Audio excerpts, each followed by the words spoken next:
¿Por qué a veces las cosas malas le ocurren a las personas buenas? Esta es una pregunta que ha resonado a lo largo de la historia, cruzando fronteras culturales y religiosas, y que ha dejado a muchos buscando respuestas en medio de la desesperación. Las calamidades y el sufrimiento a menudo parecen caer sin discriminación, dejando a aquellos que se consideran justos y piadosos, luchando por entender la razón detrás de su dolor. En medio de la adversidad, una segunda pregunta emerge con fuerza. ¿Dónde está Dios cuando nosotros pasamos por momentos difíciles? La aparente ausencia divina en tiempos de crisis es uno de los dilemas más profundos que enfrenta la fe humana. ¿Cómo reconciliamos la bondad de Dios con el sufrimiento injustificado de los inocentes? Este conflicto ha sido el centro de muchas discusiones teológicas y filosóficas, y ninguna historia explora esta cuestión de manera tan intensa y conmovedora como la historia de Job, un hombre cuya vida se convirtió en un escenario de pruebas extremas y desafíos espirituales. Mi nombre es Job, y en un tiempo no tan lejano, mi vida era la envidia de muchos. Poseía enormes riquezas, 7,000 ovejas, 3,000 camellos, 500 yuntas de bueyes y 500 asnas, además de una numerosa servidumbre. Pero más que mis posesiones materiales, mi mayor tesoro eran mis 10 hijos, 7 varones y 3 mujeres, con quienes compartía festines y momentos de alegría. Era un hombre justo y temeroso de Dios. Ofrecía holocaustos regularmente, incluso por mis hijos, por si acaso hubieran pecado en sus corazones. Mi devoción era profunda y sincera, y mi vida, una prueba viviente de las bendiciones divinas. Sin embargo, mi fortuna cambió de la noche a la mañana. Un día, mientras mis hijos e hijas celebraban una fiesta en la casa de mi hijo mayor, un mensajero llegó a mí con el rostro descompuesto y el aliento entrecortado. Me dijo: «Unos bandidos de la región de Sabá nos atacaron y se robaron los animales. Nosotros estábamos arando con los bueyes, mientras los burros se alimentaban por allí cerca. De repente esos bandidos comenzaron a matar gente, y solo yo pude escapar para darle la noticia». Mientras todavía procesaba esta noticia, otro mensajero llegó apresurado, jadeando por la prisa. Apenas podía creer lo que escuchaba. «Un rayo acaba de matar a las ovejas y a los pastores. Solo yo pude escapar para darle la noticia». El impacto de estas palabras me dejó atónito, pero no tuve tiempo de reaccionar ya que un tercer mensajero llegó inmediatamente después. Este tercer hombre, con el rostro pálido por el terror, me informó: «3 grupos de bandidos de la región de Caldea nos atacaron, mataron a los esclavos y se llevaron los camellos. Solo yo pude escapar para darle la noticia». La cadena de desastres parecía no tener fin, y mi corazón se hundía más con cada palabra que salía de sus labios. Antes de que pudiera siquiera asimilar esta nueva calamidad, un cuarto mensajero llegó corriendo. Su semblante reflejaba una tristeza que anticipaba lo peor.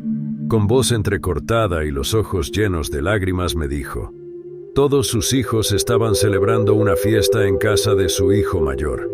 De repente, vino un fuerte viento del desierto y derribó la casa. Todos sus hijos murieron aplastados. Solo yo pude escapar para darle la noticia». Cada una de estas noticias era como una daga clavada en mi corazón. Mis riquezas, mis siervos, mis animales, pero sobre todo, mis hijos, habían sido arrebatados de mí en un abrir y cerrar de ojos. La devastación y el dolor eran inconmensurables, y me quedé sin palabras, sumido en una mezcla de incredulidad y profundo sufrimiento. Mi dolor era indescriptible. Rasgué mis vestiduras, me afeité la cabeza y caí al suelo en adoración. Dije: «Desnudo salí del vientre de mi madre, y desnudo volveré allá. El Señor dio y el Señor quitó. Bendito sea el nombre del Señor». A pesar de mi sufrimiento, no pequé ni culpé a Dios. Pero mis pruebas no terminaron ahí. Satanás, no satisfecho con mi firmeza, pidió a Dios que me permitiera sufrir en mi propia carne. Pronto, llagas dolorosas cubrieron todo mi cuerpo. desde la planta de los pies hasta la coronilla. Mi esposa, en su desesperación, me instó a maldecir a Dios y morir.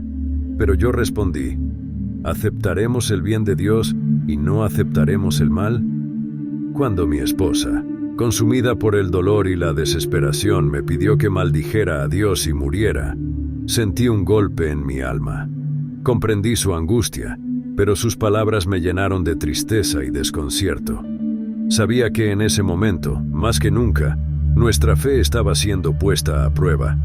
Respondí con serenidad, diciéndole que debíamos aceptar tanto lo bueno como lo malo que venía de Dios. En ese instante, sentí una profunda convicción de que, a pesar de todo, mantener nuestra fe era lo único que podía sostenernos. Mis amigos Elifaz, Bildad y Zofar vinieron a consolarme, pero sus palabras pronto se convirtieron en acusaciones, sugiriendo que debía haber pecado gravemente para merecer tal castigo. Pasamos días debatiendo, ellos insistiendo en mi culpabilidad, y yo defendiendo mi inocencia, clamando a Dios por respuestas. Finalmente, Dios habló. Desde un torbellino, Él cuestionó mi conocimiento y entendimiento, recordándome la vastedad de su creación y su sabiduría insondable. En humildad y reverencia reconocí mis limitaciones y me arrepentí en polvo y ceniza. Oré por mis amigos después de que Dios me mostrara la importancia del perdón y la compasión. A pesar de su falta de comprensión y de las acusaciones injustas que me lanzaron durante mi sufrimiento, decidí interceder por ellos. Entendí que, al igual que yo, también eran humanos susceptibles al error y al sufrimiento. Mi propia experiencia me llevó a reconocer la necesidad de mostrar misericordia y perdón hacia aquellos que me habían herido con sus palabras. Orar por ellos fue un acto de amor y reconciliación, buscando la sanidad y la restauración en nuestras relaciones. Después de orar por mis amigos, Dios hizo que volviera a prosperar y me devolvió el doble de lo que antes tenía. La transformación fue asombrosa y completa. Todos mis hermanos y hermanas, así como todos los que antes me habían conocido, vinieron a visitarme. Celebraron conmigo una gran fiesta, animándome y consolándome por todas las tragedias que había sufrido. Cada uno de ellos me regaló una moneda de plata y un anillo de oro, como símbolo de su apoyo y cariño.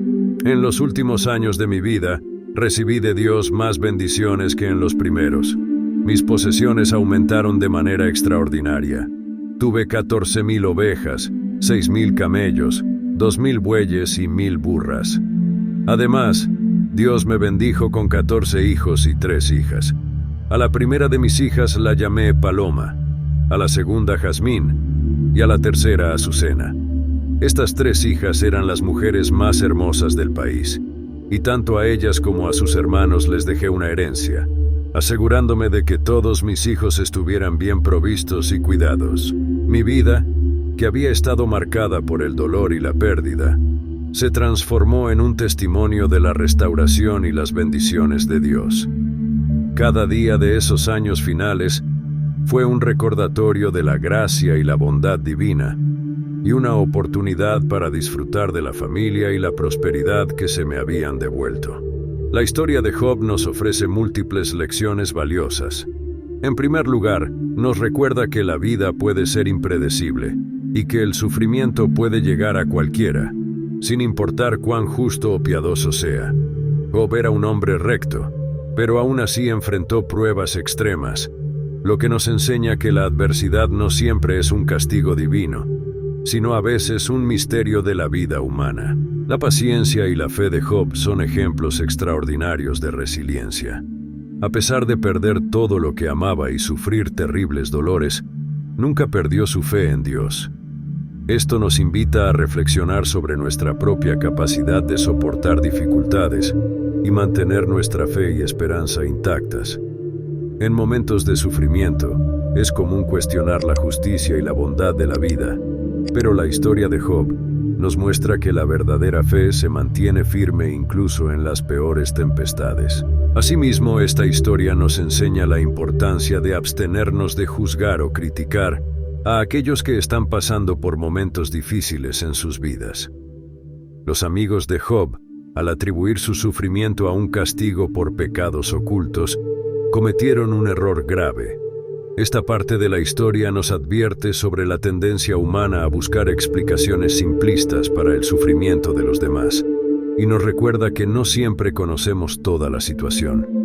En lugar de juzgar, debemos ofrecer compasión, apoyo y amor, reconociendo que todos enfrentamos batallas internas que no siempre son evidentes a simple vista.